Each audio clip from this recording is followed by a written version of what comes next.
Hello brothers අපි අද කතා කරන්න යන්නේ ස්වයං ලිංගික වින්දනය මාස්ටර්බේෂන් ගැන. එහෙනම් මේ ටොපික් එක අද ඒ ගැනයි. බස්වල ජැක්මන්ලා මේ දවස්වල අම්මට සිරිවෙන්න මේ දේ කරනවනේ. මේ ගැන ලියන්නෙම අන්න ඒ නිසා. අසහනය වෙනයි, ලිංගික තෘප්තිය වෙනයි.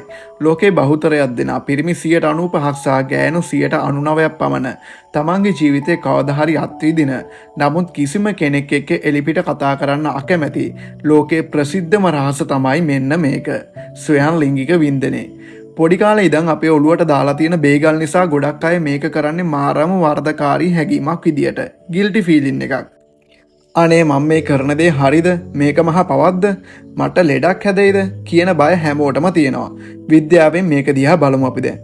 අංක 1. මොකද්ද මේ ස්වයං ලිංගික වින්දනය කියන්නේ? සරලවම කිව්වොත් ලිංගික සතුටක් හෝ උච්චතම අවස්ථාවක් ඕගසම් ලබා ගැනීම සඳහා තමන් විසින්ම තමන්ගේ ලිංගික අවයව උත්තේජනය කිරීම තමයි ස්වයං ලිංගික වින්දනය කියන්නේ. මේක අලුත් දෙයක් නෙමෙයි. මිනිස්සු විතරක් නෙමෙයි සත්තු පව මේ දේ කරනවා. ඒ කියන්නේ මේක සබා දහමේම කොටසක්. අංක 2. සමාජගත වී ඇති මහා මිත්‍යාව. The biggest myths busted. ඇඟ කෙට්ටු වෙනවා, ලේවිස වෙනවා, ශක්තිය නැති වෙනවා.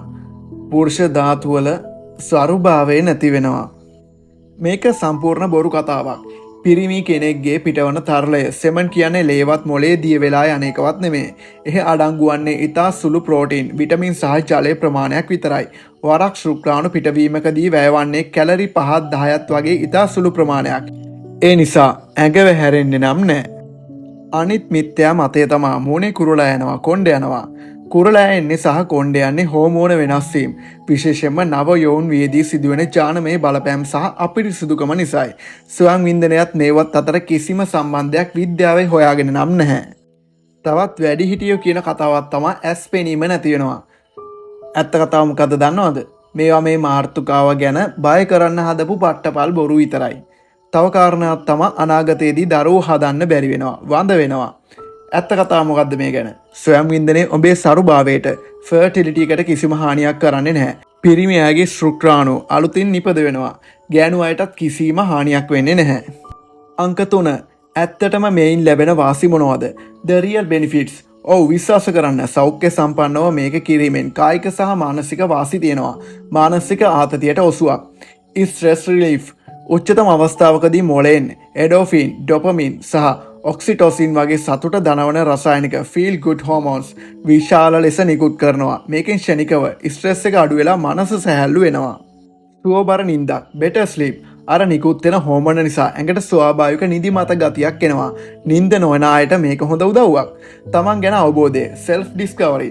තමන්ගේ ශරීරය ක්‍රියාත්මක වන්නේ කොහොමද? තමන් කැමති මොන වගේ දේවල් වලටද කියලා තේරුම් ගන්න විශේෂයෙන් විවාහයට කලින් මේක ලොකු උදව්වක් වෙනවා.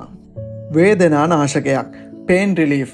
සමහර කාන්තාවන්ට ඔසප් වේදනාව, period cramps අඩු කරගන්න මේ උදව්වක් වෙන බවට සොයාගෙන තියෙනවා. 4 වෙනි කාරණාව. එතකොට මේක නරකක් වෙන්නේ කොයි වෙලාවටද? when does it become a problem? ඕනෑම දෙයක් ඕනෑමට වඩා හොඳ නැහැ කියන දේ ඔයාලා අහලා ඇතිනේ. ඉතින් මේකත් ඒ වගේම දෙයක් තමයි. මේක ප්‍රශ්නයක් වෙන්නේ ඒ ඔබේ එදිනෙදා ජීවිතයට බාධාවක් වුණොත් විතරයි. ඔබේ රස්සාව වැඩ, පාඩම් වැඩ පාඩු වෙනවා නම්, සමාජ සම්බන්ධතා මගේ හැරෙනවා නම් මේක නොකරම ඉන්න බැරි තත්ත්වයක්. compulsive behavior. ඇබ්බැහි වීමක් ඇති වෙලා නම්, ඔබේ සැබෑ සහකරු සහකාරී සමග ඇති සම්බන්ධතාවයට මේ බාධාවක් වෙනවා නම් අන්න එතකොට පොඩ්ඩක් කල්පනා කරලා බලන්න වෙනවා. මේක ජීවිතේ එක කොටසක් විතරයි. ජීවිතේම මේක නෙමේ. අවසාන වශයෙන් conclusion. ස්වයං වින්දනය කියන්නේ ලැජ්ජ වෙන්න ඕන, හංගන්න ඕන කුපාඩි වැඩක් නෙවෙයි. ඒක ඔයාගේ ශරීරයේ සිදුවෙන ඊටම ස්වාභාවික සහ සාමාන්‍ය ක්‍රියාවලියක්. වැදගත්ම දේ ඒ ගැන තියෙන අනවශ්‍ය බය සහ වර්ධකාරී හැඟීම ගිල්ටිය අතහැරලා දාන්න. ඔයාගේ ශරීරය ගැන අයිතිය තියෙන්නේ ඔයාටම විතරයි. ඉතින් බොරු මිත්‍යාවන්ට බය නොවි රිලැක්ස් එකේ ඉන්න. මේ ගැන දන්නේ නැති තාමත් බය ඉන්නේ යාළුවෙක්ට දැනගන්න. මේක ෂෙයා කරන්නත්, රීපෝස්ට් කරන්නත් අමතක කරන්න එපා.